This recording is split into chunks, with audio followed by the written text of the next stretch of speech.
air kencing kucing dan pipis kucing dan kotorannya. Pagi tadi di jalan saya dapat WA. Apa judul pengajiannya? Tai kucing sama kencing kucing tak najis. Kalau kencing kucing mah nggak najis, Ibu.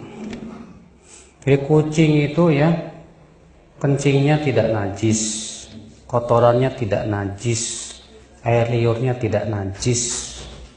Kenapa? Karena Nabi SAW bersabda, innaha laisat binajasin.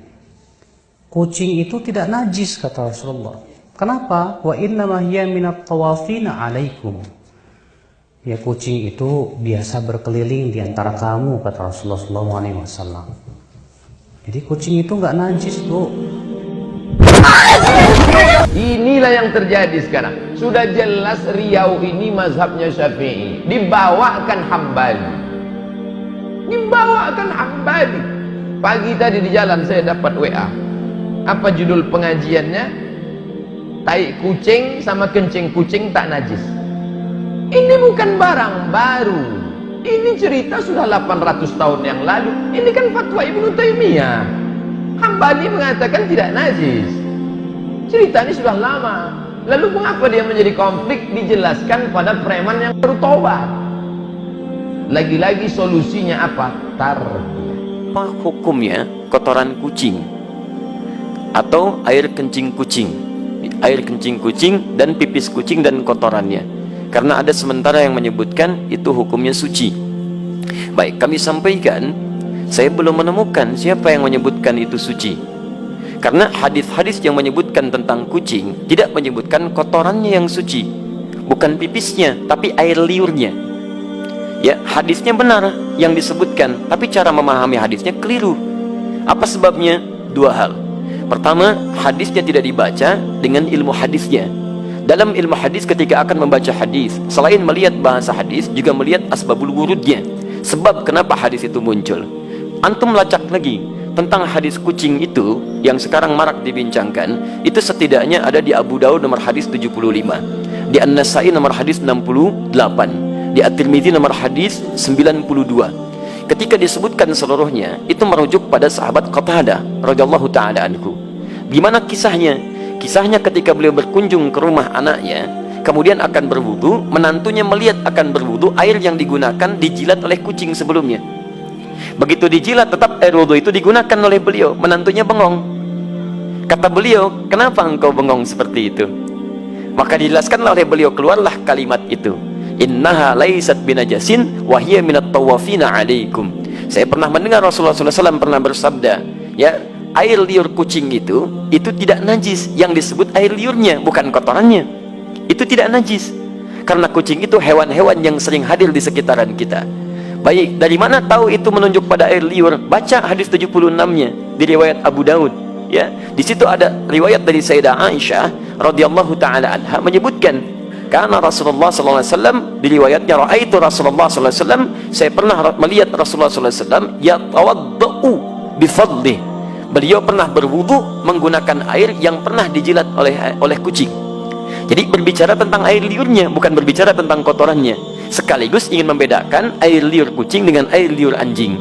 Kalau air liur kucing menjilat bijana atau menyentuh bijana, maka tidak perlu dibasuh karena suci nilainya. Boleh antum gunakan airnya. Tapi kalau anjing yang menjilatnya, maka baru dibasuh dengan 7 basuhan, salah satu menggunakan tanah.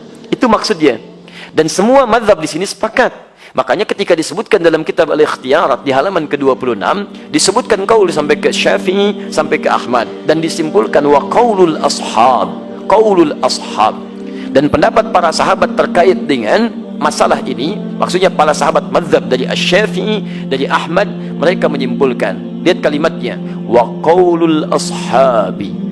Dan kesimpulan dari pendapat sahabat-sahabat mazhab menyimpulkan, al-hurratu wa ma dunaha minal khilqati tahirun.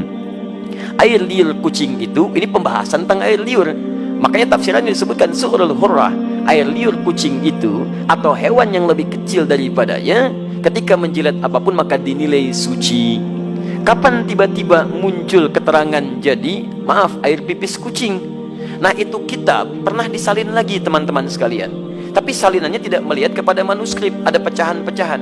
Ketika disalin itulah muncul versi kitab berubah dari kata qaul jadi baul. Baulul hurrah, asalnya qaulul ashab fil hurrati, qaulul ashabnya hilang jadi baulul hurrah.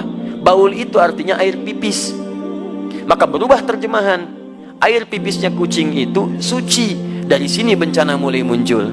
Di teman-teman sekalian, itu asalnya bersumber dari kitab yang dibaca salah salin dan tidak merujuk kepada manuskripnya. Dan nggak apa-apa, kan namanya manusia. Manusia itu kan bukan malaikat. Kalau malaikat itu tidak kenal salah. Lawannya setan. Setan tidak kenal benar. Malaikat disebutkan 88 kali di Quran, setan 88 kali di Quran. Ya, saya bukan malaikat. Jadi kalau saya salah wajar. Artinya saya manusia. Antum bukan setan. Ya, jadi kalau antum maaf ya ada pernah berbuat salah, wajar. Karena setan tidak pernah kenal benar. Di teman-teman sekalian, kalau ada orang berbuat khilaf, jangan diungkap khilafnya. Cukup kemudian kita koreksi dengan cara yang baik dan tidak perlu kemudian dibesar-besarkan sehingga menjadi aib. Kadang-kadang kebenaran dan kebaikannya lebih banyak dibandingkan dengan kekurangannya. Di situ kita bisa bersikap, kata Al-Quran surah ke-5 ayat ke-8 paling kanan di pertengahan. Ingat baik-baik.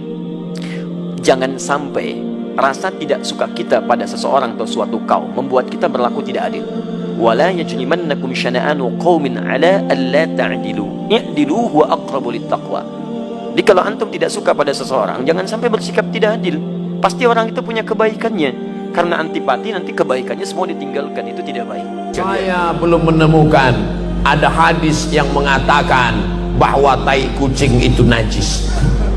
Mana ada hadisnya? Tapi ketika Nabi manggil sahabat mau istinja, sahabat tolong ambilkan batu, kasih batu, ini batu, istinja 3 kali, tolong ambilkan batu, kasih batu, tolong ambilkan batu, batu habis, sahabat ngasih tai onta kering, ini tai onta kering. Nabi lihat, innahu riksun, riksun, najis, kotoran. Ini kotoran, kata Nabi. Disitulah dasar pengambilannya. Kalau tai onta saja najis, padahal ontanya halal, apalagi tai kucing. Itulah dalil mazhab Syafi'i. Simple, sederhana. Quran, hadis, ijma', qiyas. Maka dalam mazhab Syafi'i itu najis. Kenapa? Karena onta yang halal aja tainya najis, apalagi kucing. Tapi kucing tidak najis. Kalau kucing ketemu dengan kita, dia ekornya dia enggak najis, kecuali kalau kucing itu mencret. Nah, ini penting. Bahwa ada perbedaan beberapa mazhab harus dijelaskan. Menurut mazhab ini, menurut mazhab ini, menurut mazhab ini. Saya tinggal di Maroko 2 tahun. Maroko mazhabnya Maliki. Mazhab Maliki kalau sholat tangannya lepas. Allahu Akbar. Fatihahnya nggak pakai bismillah.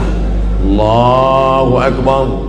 Alhamdulillahi Rabbil Alamin Ar-Rahmanir Rahim Maliki Yaumiddin. Mimnya tidak panjang karena qiraatnya Warsh. Maliki Yaumiddin Iyyaka na'budu wa iyyaka nasta'in. Habis itu waladhdallin sama, aminnya pun sama. Enggak ada amin, enggak ada. Lalu kemudian selesai itu baca ayat Alif Lam Mim Dzalikal kitabu la raiba fihi hudal lil muttaqin alladzina yu'minuna bil, hamzahnya enggak ada, yu'minuna bil ghaib wa yuqimuna as-shalah. Kita baca yuqimuna as-shalah.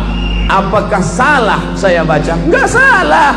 2 tahun di Maroko mazhab Maliki pakai qiraat Warsh, enggak salah. Tapi ketika saya buat di komunitas bermazhab Syafi'i menjadi masalah. Allahu Akbar. Alhamdulillahi Rabbil Alamin. Jamaah mulai berbisik. Ini nampaknya ISIS ini. Karena mereka tidak punya waktu untuk mengkaji mazhab-mazhab ini. Maka tidak boleh membawa mazhab yang asing di tengah komunitas, karena akan menimbulkan fitnah. Khatibun nas ala qadri uqulihim. sampaikan kepada umat sesuai dengan kadar kemampuan mereka. Mereka sudah bingung, sibuk di kantor dengan urusan komputer, laptop, HP, Twitter, BBM, WhatsApp. Atasan perintah, tolong print, tolong cetak, tolong tulis, salah lagi hapus. Habis itu mereka pulang di jalan kena macet lagi. Habis itu di rumah, anak nangis, anak ini ribut segala macam. Di kantor ditekan atasan, di jalan ditangkap polisi, di rumah ditekan bini. Satu-satunya tempat menyelesaikan semua ini tinggal masjid satu-satunya. Di masjid dia lagi berhadapan dengan khilafiyah.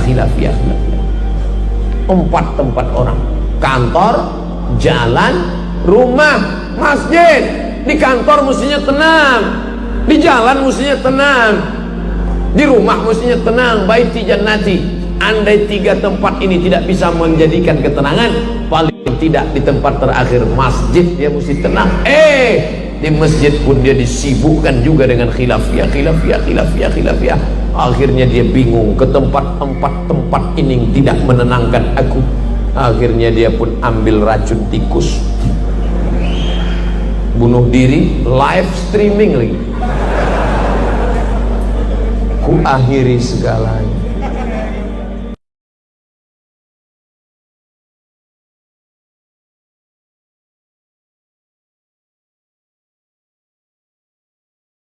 Subhanallah walhamdulillah wa la ilaha illallah wallahu akbar. Subhanallah